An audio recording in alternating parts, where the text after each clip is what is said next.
canal, tudo bem com vocês? Aqui é a Marina Rubini, estamos aqui em mais um vídeo, bem-vindos a bordo. E se eu estou aqui hoje, significa que eu sobrevivi à primeira semana de aula, a terrível primeira semana de aula.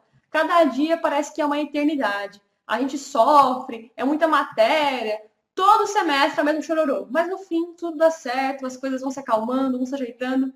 E uma dica para vocês é sempre essa. No primeiro momento, tudo parece muito assustador. Nossas dificuldades parecem se engrandecer. Mas tenha calma, vai resolvendo pouco a pouco, dia após dia. Não vai com tanta sede ao pote, que você vai conseguir pouco a pouco resolver seus problemas, vai sair daquele emaranhado e vai conseguir enxergar uma luz do fim do túnel. Comigo sempre é assim todo semestre. E hoje, atendendo a pedidos, já que eu recebi muitos e-mails, muitas mensagens de alunos pedindo dicas, já que eu fui aluno nota 1000 na redação do Enem, esses alunos estão pedindo dicas de maneira que eu possa ajudá-los, para de repente falar alguns temas que eu considero importantes para esse ano e tudo mais. Então, no primeiro vídeo de hoje, eu vou trazer um tema que eu considero muito importante. O tema é o seguinte: as famílias brasileiras já possuem mais animais de estimação do que crianças. O que exatamente significa esse dado? Esse tema ganhou uma nova proporção agora em 2015, porque em junho desse ano, o IBGE lançou os resultados de uma pesquisa que foi feita em 2013. Eles analisaram o perfil das famílias brasileiras e eles constataram que no Brasil nós temos hoje cerca de 45 milhões de crianças. Crianças que eles consideram até os 12 anos, né? E por outro lado, nós temos cerca de 52 milhões de animais de estimação. É uma desproporção significativa e nos leva a pensar, por que os casais, por que as famílias brasileiras estão tendo cada vez menos crianças e estão optando cada vez mais por animais de estimação? Pensem um pouquinho, formulem suas hipóteses, suas ideias e tentem pensar no porquê que tem essa mudança de realidade. Se eu tivesse que escrever sobre esse tema, muito provavelmente eu colocaria como título Filhos de Quatro Patas, porque eu acho que dá um significado bacana para esse tema e tal, já faz o leitor pensar desde o primeiro momento no que exatamente o tema pode proporcionar. Na introdução, eu poderia dizer, por exemplo, que se de um lado estão esvaziando-se os berços das crianças nas casas, de outro, é cada vez maior a presença de animais de estimação. E eu falaria também que se antes os bichinhos ficavam mais nas casas daquelas pessoas que eram solteiras e tal, hoje não, eles estão presentes nas mais variadas configurações de família. Eles estão presentes na casa dos jovens solteiros, na casa dos idosos, para fazer companhia, nas grandes famílias também, para brincar, né, com os donos, com as crianças e tudo mais. Então é uma completa mudança de paradigma. E quando se busca analisar as motivações para essa mudança da configuração do lar, a gente começa a pensar nas mudanças que têm acontecido na sociedade brasileira. Primeiro de tudo, que a mulher, a figura da mulher, ganhou muito espaço no mercado de trabalho. E com isso, as mulheres cada vez menos querem ter filhos. Afinal, elas estão querendo se focar mais na carreira, no lado profissional. E isso é uma realidade já presente nos países ricos. Agora, por outro lado, nos países mais pobres, as mulheres costumam ainda ser menos profissionalizadas e tudo mais. E com isso, elas acabam ficando mais restritas ao lar e ainda mantendo níveis altos de taxa de natalidade e maternidade. E o Brasil é um país que está figurando aí, transitando nos dois lados. Não é totalmente rico, não é totalmente pobre. É um país em desenvolvimento. Ele está um pouco lá, um pouco cá. E nossa realidade também está se adaptando. E com isso, o povo brasileiro já tem atribuído a cães e gatos o carinho que era antes destinado às crianças. E o Brasil, que é um país conservador, tradicionalista, com vários preceitos religiosos ainda arraigados na nossa cultura,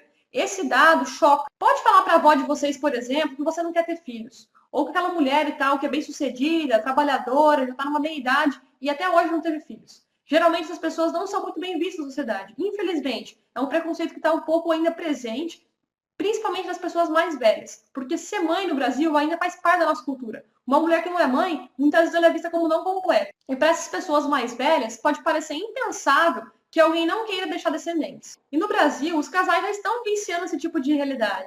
Eles estão cada vez tendo menos filhos e mesmo quando têm, estão deixando para depois, estão adiando a decisão. Antes era muito comum, com 20 anos, as mulheres já terem 2, 3 filhos. Hoje, a mulherada que trabalha aí está deixando para ter depois dos 30, 35 anos. E também já temos vários exemplos de mulheres que após os 40 anos ainda estão sendo mães. E com essa mudança da sociedade, que tem privilegiado cada vez mais os animais de estimação, a gente pode perceber também que os governantes, os políticos, têm tido interesses e iniciativas que defendam os direitos dos animais. Algumas propostas são cemitérios personalizados, clínicas veterinárias gratuitas para as famílias menos abastadas, bem como uma maior liberdade para esses animais circularem nos transportes públicos e assim poderem frequentar os ambientes normais da sociedade. Não menos importante também, a gente já percebe, tem muito em São Paulo isso, shoppings em que pode levar cachorro, restaurantes que é permitido entrada de cachorro, salões de beleza, tudo isso é muito novo, é uma mudança brusca de comportamento mesmo. Porque até décadas passadas, o animal ele ficava geralmente do lado de fora da casa, no canil ou então no quintal de casa. Hoje não, eles estão cada dia mais participando do convívio da família brasileira. Outro ponto também é o mercado de serviços e produtos destinados aos animais. Podem perceber, em tempos de crise que nós estamos vivendo, muita coisa tem fechado,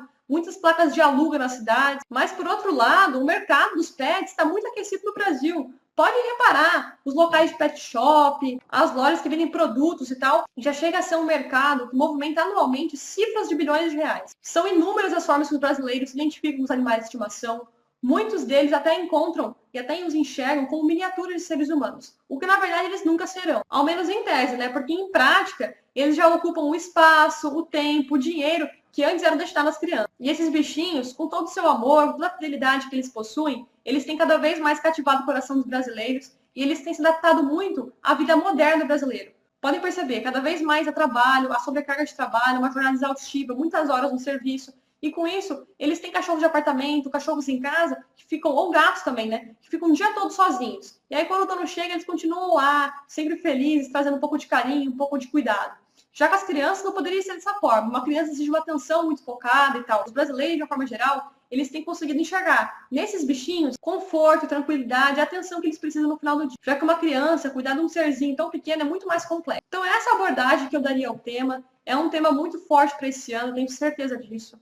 Por favor, estudem, se preparem, escrevam redações. É claro que ler redações prontas, ver argumentos através de vídeos, também é muito importante e pode te ajudar. Mas nada substitui a prática. Tem que sentar abrindo na cadeira e se escrever, pessoal. Não percam esse hábito. Ele é de fundamental importância para o seu progresso e para o seu aperfeiçoamento do escrito, tá bom? Espero que tenham gostado do vídeo.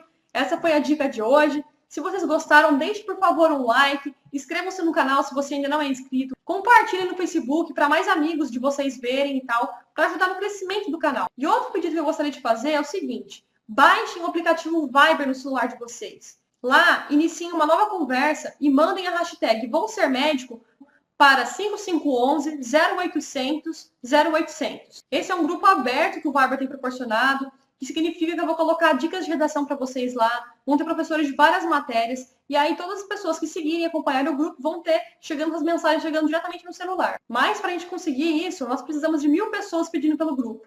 Nós já temos uma porcentagem bem boa no Viber, mas com certeza precisamos da sua ajuda para crescer. Então é isso, pessoal. Fiquem ligados nos próximos vídeos. Um beijo bem grande e até a próxima.